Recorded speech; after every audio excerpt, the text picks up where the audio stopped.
yet we also know how our constitutional freedoms from our communities to our schools are under attack. And because of that, we're all on fire to get this vote out, And so I'm not here to talk to you at all today. I want to make sure I get myself out of the way to introduce you to a man that has served in our schools, understands the issues, and has stepped up. And he has stepped up in one of the most important times to be a voice for us and to make sure our voice goes all the way to the White House. So I want you guys to give some great love for Mr. Coach and Governor Walz. Thank you. Wow. Jermaine, thank you so much. All those leaders, I'm thinking about that, made me think. Remember, some of you gray hairs, remember we were younger, the old Mr. Rogers, if you needed something, find the helper. That's a helper right there. If you need something done. Pitt County, thank you. I have to say, we're coming in on this incredibly beautiful day. I see the signs along there. I see folks out getting excited. Look, we got 12 days, and I'll just be telling you, we just early this morning came from a rally and a canvas knock, over at Duke University. There you go. I wasn't sure what to expect. I just see them playing basketball and on there. But we go in there, it is jam-packed and rocking to the roof, and they're getting people to go. So, look, I got to tell you, it is an incredible day. It's a Thursday afternoon. Here you are. And you're here for one simple reason. You love this country. And you know the next 12 days are going to set the course of this country for generations to come. You know what's at stake. You saw it last night. You saw on TV. That was supposed to be a debate. Donald Trump, nowhere. Kamala Harris on that stage with a vision, with decency, with kindness, with grace, with strength, doing all the things we need to have done. Now, they're telling us he canceled a bunch of interviews and stuff, that he's exhausted, is what they said. Here's what I have to say is, he's old as hell, but he's not near as exhausted as we are. We're tired of it. We're tired of the chaos.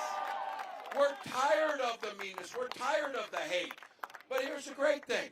With a lot of hard work over 12 days, we get to do something about it. We get to make Kamala Harris President of the United States. And with that comes a president for everyone. With that comes decency. With that comes vision. And with that comes solutions. She's got a to-do list. He's got an enemies list. Now, for all of you here, and I say this as a 24-year veteran, when you don't think that guy can get any lower, the idea that the people closest to him, 4-star generals, telling us that guy's fantasizing behind closed doors that he wish he had Adolf Hitler's generals. That is so damn disqualifying. Look, I know your neighbors, your friends, hell, our family members who are thinking, I don't know, we can get through another Trump pregnant. We can't get through that. We cannot get through that. We're not going to get through another presidency, because we know it is about controlling women's pregnancies. It is about controlling the press. It is about having an enemies list. This guy is talking about using United States military personnel against our citizens on his enemies list. Look, I know I'm near the top of that enemies list, but don't kid yourself. You're on there somewhere too. All of us are. If you don't agree with this guy, it's only a matter of time. But here's the good news. We got solutions. We got plans. You watch Kamala Harris talk about plans for greater America, things like making sure our rural hospitals don't go closed, making sure we got ambulance services in those areas, investing in our public schools so property taxes don't go up and our kids get a good education, and focusing on getting our little ones into school and protect them from being shot dead once they get there. Those are solutions. You don't hear any solutions out of Donald Trump. Look at the damn signs they put up and look at the ads they're running. All they do is demonize somebody. They see the least fortunate amongst us as scapegoats and punchlines for their jokes. We see the least fortunate amongst us as our neighbors and someone who might just need a hand up. So look, for all of you, I know you know what's at stake. You would not be standing here because you get it, and I talk about this. I know I'm preaching to the choir, but our recital is 10 days away. We got to get ready to go. When this vote comes on the 12th day, when it comes, this is it. This is the time. So for all of you, these 12 days as we get going down here, we're early voting, we're getting things done. This thing is going to be won in this final 12 days. This thing is going to be won by neighbor talking to neighbor on the doors. This thing is going to be won, maybe 1 or 2 votes more in each precinct, and it's going to be won in just a handful of states, and none probably more important than North Carolina to win this. So, look, it's hard work. I wish we weren't dealing with this guy. I wish this were the old times when there was just, kind of decent people running on both sides. But this is not Ronald Reagan or John McCain's Republican Party. This is MAGA folks who don't care about any of this. Donald Trump has said he doesn't want to follow the Constitution. He wants to be a dictator on day one. How many times has there been a dictator for one day? This guy knows what he's doing. But look, we're going to get the work done. We're going to turn out those votes in the precincts. We're going to get the opportunity to do this. And you know what the one thing is? This is not just 4 years. This is 40 years and another generation. And for the men that are here, this is literally an election that the lives of the women in your lives depend on us getting this right. That's how important it is. So the privilege of being able to fight this fight, they are going to talk about, and some of you young folks here, someday your kids and grandkids are going to say, what did you do during that time? And you're going to be able to answer, I did every damn thing I could to win this election. I left it all on the field. I'm not waking up on that 13th day and believing we didn't do what we needed to do. So I've been screaming to everybody, this is all gas, no break for the next 12 days. It's sleeping when you're dead. It's getting out there. And they're kind of like poo-pooing this idea that you can do this work, that hard work and good work can be joyful work. They're kind of poo-pooing, these people are talking about joy and all that. I'll tell you what, I'll stand with joyful people over hateful people every damn day. Every damn day. So we know what the work is. We know the assignment.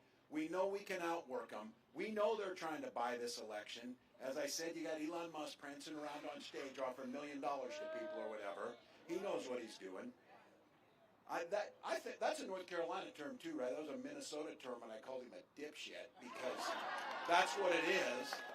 And I said that wasn't a pejorative. That's just it. Standing up there as the richest man in the world, instead of you're putting your money in to help people and end homelessness or end hunger or do all that, you're looking for a damn tax cut for yourself. That's what you're looking for. So look, we're on the right side of this thing. We know it. But I'll end with this. We are a hopeful people, and that is a powerful word. My wife and I talked about this. We tried for years to have a child.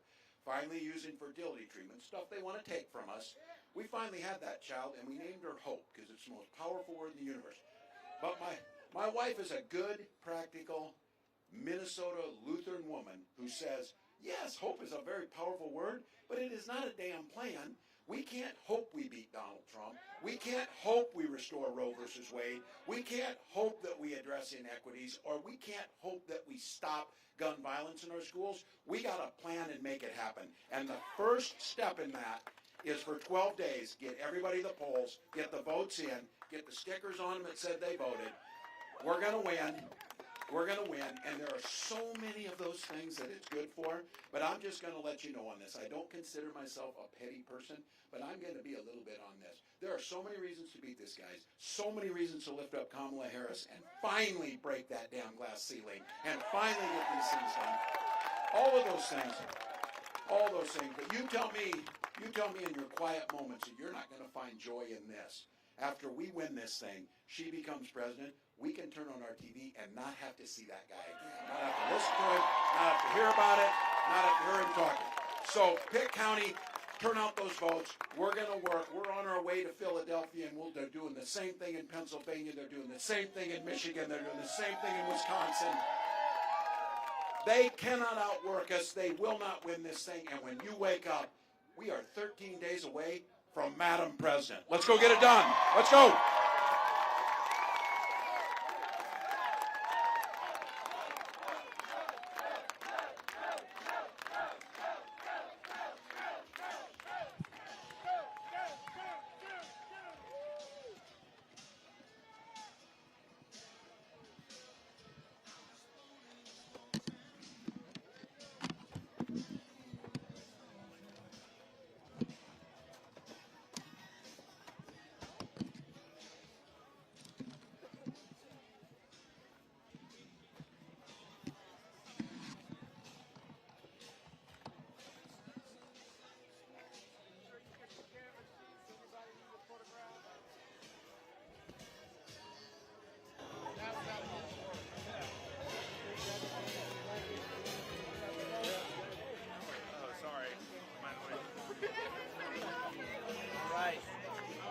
with it.